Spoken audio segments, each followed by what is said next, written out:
Hey guys, welcome back. Origami here, and it has been a minute, but a new set is coming very soon, and I'm very excited to do deck profiles and test out a bunch of new decks and old decks as well, updated, that I think are going to be pretty strong in this meta. You guys know how much of an Inteleon fan I am. So, hey guys, welcome back. Origami here, bringing you another one of our live deck profiles. Today we're going to be covering my first build of Eternatus. For these next few decks, especially these newer decks, I'm probably going to do 2 or 3 different builds of each one, and then deck profiles and everything about this one. This was going to be straight Eternatus plus, bench sitters. Before we begin the video, you guys know the drill. Drop a like, especially since I haven't been uploading in a long time. Every like is huge. So if you want to support me, so we can upload more videos and stuff like that, don't forget to drop that like if you have not already. Also, you guys know the drill. Every time a new set comes out, we do a booster box giveaway thanks to our lovely sponsors at Guardian Gaming. So answer the comment question of the day, which is going to be, how do you honestly feel about Eternatus? Do you think it's going to be BDIF? Do you think it's just going to be a strong deck in the meta, but it's not going to be exactly BDIF? Let me know what you think in the comments down below. I think it's not going to be BDIF, but I also think it's going to be like one of the tier 1 decks. But it just feels like it can be beaten pretty easily. It's got the same problem that Dragon Ball had, where it's still like a 2 energy attacking deck. I'll discuss that at the end of the video, actually. Let's go ahead and just go over the deck profile for now. Remember, drop a like, answer comment question day, all that good jazz. I do appreciate you guys. We got 4 Eternatus. I want to give a shout out to my buddy Pat. You guys know Pat. He gave me these really cool proxies that have different text. Now, I only have proxies for some cards, not all the cards I'm going to be playing, but we'll see. Maybe I'll get them made in time. It depends. But 220 HP, 2 retreat cost, weak to fighting, pretty good weakness to have, seeing how there's not any good fighting types. It's got an attack right there, 30 damage, and you can attach 1 energy from your hand to one of your bench Pokemon. So it's nice little energy acceleration if you're going second. And then it's got this other attack, Dynamax Cannon, does 120 damage plus 120 more damage if you're attacking a Vmax. I don't really think you're ever going to be put in a situation where you're going to have 4 energies on a board, yet alone on a turn as Vmax. So that second attack is probably useless. But if you need to be put in if say that for whatever reason you do have 4 energies on a turn as Vmax and you want to attack without being a Vmax Pokemon yourself, so you're only giving up 2 prizes, then I guess you can hit 240 on a hit 240 on a Vmax Pokemon, which is, it's a good number because your Vmax itself only hits a max of 270, which we're going to go over right now. We are playing 4 of the Vmax. This thing, which is not even like a thing really in the games yet, but it's cool. It's got a massive 340 HP, which is absurd, which actually puts it outside of range of a lot of strategies, since most strategies aim to hit 320. But it's got a really cool ability called Affinity Zone. Let's see if I can make it to where you guys can read it. Yeah. I'm going to read it to you anyways. If all of your Pokemon in play are dark Pokemon, you may have up to 8 dark Pokemon on your bench. You can't play any other type of Pokemon. When the ability of this no longer works, discard in your bench Pokemon.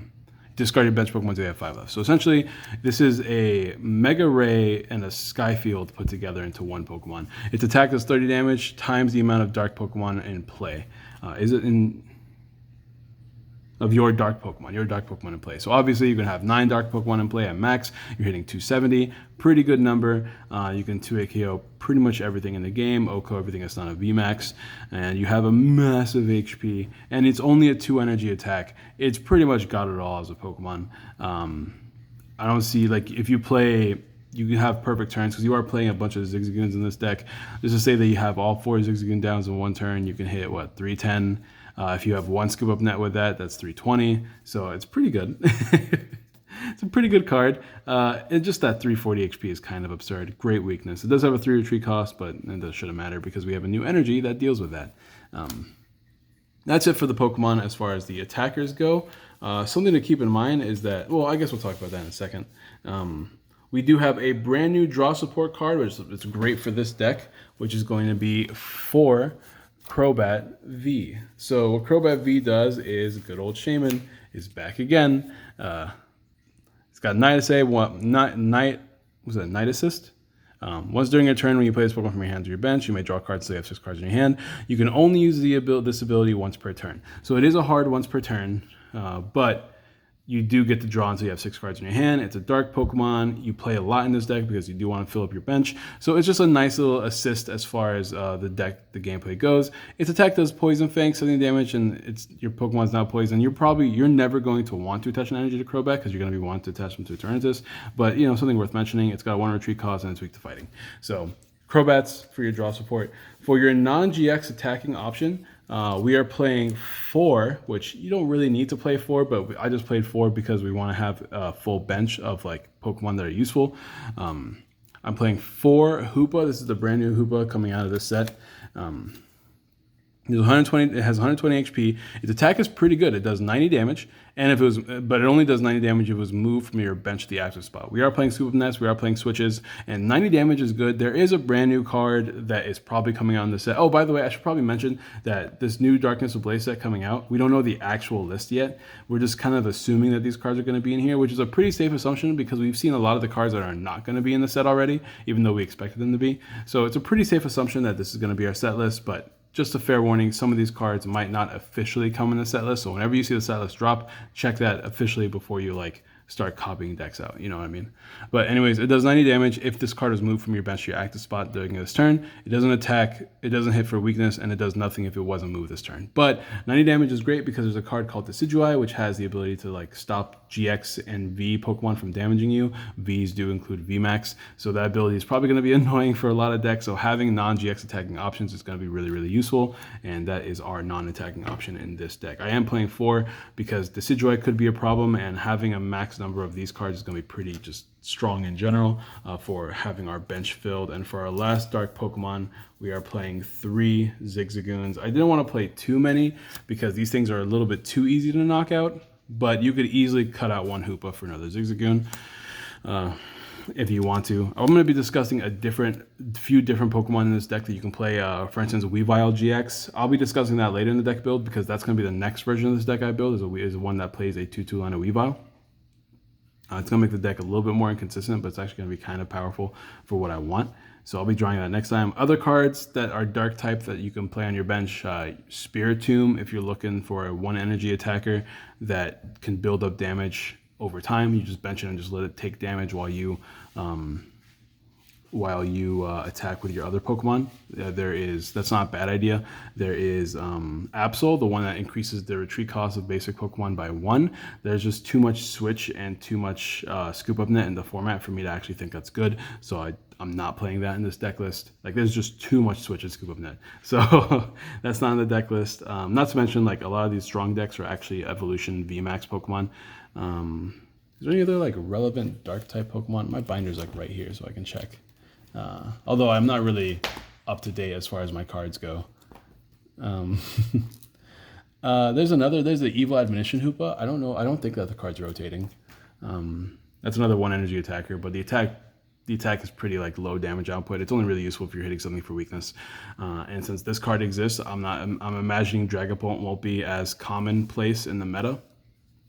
So I don't think that Hoopa's really worth it, but just another option for you. Let me know in the comments if you guys can think of any other dark type Pokemon that you can just splash onto this deck for bench sitting. Evo Admonition, Weavile is rotating, and this is going to be a post-rotation list as well. I probably should mention that, but yeah, all of this is for after rotation. That's going to be the Pokemon line. Let's go ahead and go over all the other cards. Everything else is kind of staple. You just want to make the deck consistent. So we are playing 4 Research, we are playing 4 Marnie, and we are playing 3 Boss's Orders. And we're playing 1 brand new supporter, Piers. I don't think I'm going to keep this supporter around. I wanted to keep it in the deck just to try it out. We haven't really used it at all, nor have we really needed it. But because the deck itself is already consistent enough to where we don't need this supporter. But Piers I see it a lot in Japanese. Let's search your deck for dark Pokemon and any energy card, reveal them and put them into your hand. So you can obviously, this is a good way to get your Vmax if you need to, since Vmaxes can't be searched with Quick Ball. And you get a dark energy. The deck only has 10 energies in the deck, 4 of the brand new energy and 6 basic darks. So I figured this card might be useful, but because the deck has been fairly consistent without it, I'm probably not going to play this in my future build. One of the few cards I'm going to cut whenever I play the Weavile version. Which Weavile has the added benefit of, I can probably mention this now since we're just doing a discussion, right? Weavile has the added benefit of being able to move energies. You're not ever going to have a lot of energies on the board. But because your Eternatus Vmax is probably never going to be O-code, you can move the energies off the damaged Eternatus Vmax to a new Eternatus Vmax. And the new Darkness energy gives you free retreat. So you can move the energy to your active Pokemon, retreat it for free into the brand new Pokemon, and then move the energy off of it to the new Eternatus Vmax and start swinging again. So it's got its uses for that reason. Anyways, now for the items. I like the item count in this deck. We got 4 Quick Balls. We have 4 Great Balls. I think Great Balls is amazing in this deck. You play so many Pokemon. And let's just count the Pokemon real quick. So you got 4, 8. You got 4, 8, 12, 16. You got 19 Pokemon in this deck at least, I think. Unless there's some card I'm forgetting. You got 4 Hoopas, 4 line of Eternatus, 4 Crobat, and then 3. And then we have 3 of the Zigzagoon. So that's 19 Pokemon in this deck list. So your Great Ball should be landing pretty common, especially early in the game. We have 4 switches because momentum is nice. Although you probably don't need 4 switches in this deck list. It's nice for your Hoopa. So if you're playing heavy Hoopa, if you like having Hoopa as an attacking option, 4 switches is good. Same with 4 Scoop Up Nets, although Mr. Mime will block you in case you are fighting any other spread deck. I mean, obviously there's not going to be a lot of spread decks out there. Salamence is the exception because I think Salamence is cool, but like Dragapult, you shouldn't be losing against Dragapult anyway. So like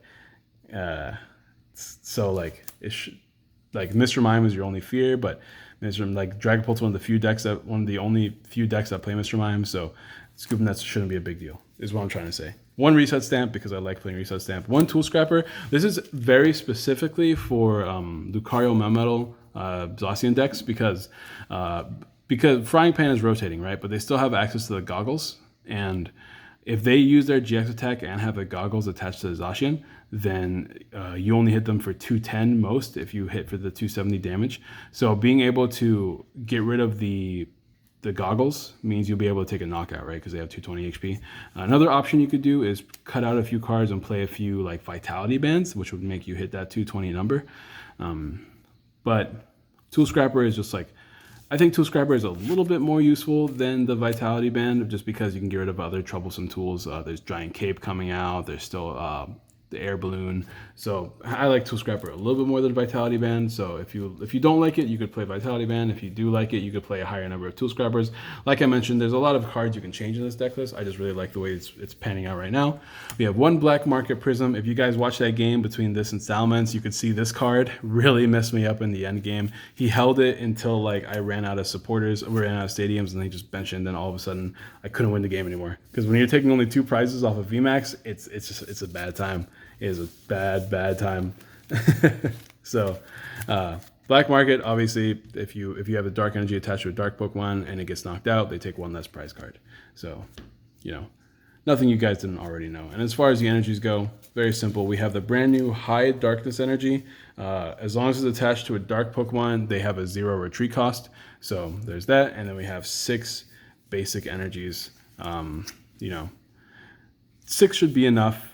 If you feel like it's not enough, you can easily add more cards, but I feel like 10 energies is enough for manual attachments, especially since I think that Giratina, does it rotate? I'm actually not too sure, but there's that Giratina that gets rid of energies, special energies. I don't think that card's going to be as much of a problem, so yeah. Anyways, that's going to be the VMAX deck. Like I've said, there's a few cards I might want to cut to play a 2-2 line of Weavile for that exact reason where since you're never going to really be O-code, you can very easily just cut out some stuff. Because we're adding 2 basics, I'm thinking about cutting a Hoopa, maybe 2 Hoopas, although that does make your Decidueye matchup a lot scarier. It might be worth cutting out 2 Hoopas, 1 Piers, and 1 Switch. That could be your 4 cards for the Weavile. So that's probably what I'll do next time. So I probably won't do another deck profile over this deck list unless I make some drastic changes. There's some cards that are worth playing in the deck, Crushing Hammers, and other cards like that can help you in the mirror. Crushing Hammer is pretty good in the mirror. So, you have your options out there. But that's gonna be the deck profile, guys. Let me know what you guys think in the comments down below. Let me know what ideas you have, because I haven't really like usually what I've been doing before a set gets released is that I do like a lot of testing, like hand testing and stuff like that, and like thoughts. But because I've been like this, I've been in a funk and I've been super busy between working and having my internship, that I have not had a time to really sit down and give a like really deep analysis into a lot of these decks. Just like taking what I see online, doing a few tests, going, okay, I like this, I don't like this, I like this, I don't like this, and then going from there. Like these decks are still tested, don't get me wrong, but like it used to be where like I'd go to work, and because my job is so like is pretty much like 6 hours of me doing nothing but like busy work here and there, I've been able to like formulate deck ideas, write them down, and just kind of like think of a good 60 and like the meta and what I'm expecting. And that used to be a lot of fun part of my job. But because my job is so different now because of the world pandemic, I haven't been able to do that as much as I would like. So regardless, it's been a lot of fun. I hope you guys enjoy the deck profiles. Let me know what decks you want to see me play next, because there's a lot of decks I want to play, but like at the same time, I feel like I'm gonna run out really quickly because there's only like 5 or 6 decks that are like really interest me. Like I want to play Senza Scorch. I do want to try Decidueye. Other than that, I really want to play Inteleon. I want to play like Zamazenta. Like I want to play Luke Metal of some kind. Luke Metal, Zacian, Zamazenta. I think that's it. Like I could try Dragapult. The problem with Dragapult is that once again, you just lose to Eternatus. So if Eternatus is going to be as popular as it is, then it almost feels pointless. But the Dragapult is an option as well. Vikavolt, if that card gets released, I'm just kind of slow rolling it until we get the official set list, so I know exactly what I want to do. But thank you guys for watching, and be ready for a Salamence video coming out tomorrow, and I'll see you guys next time. Peace.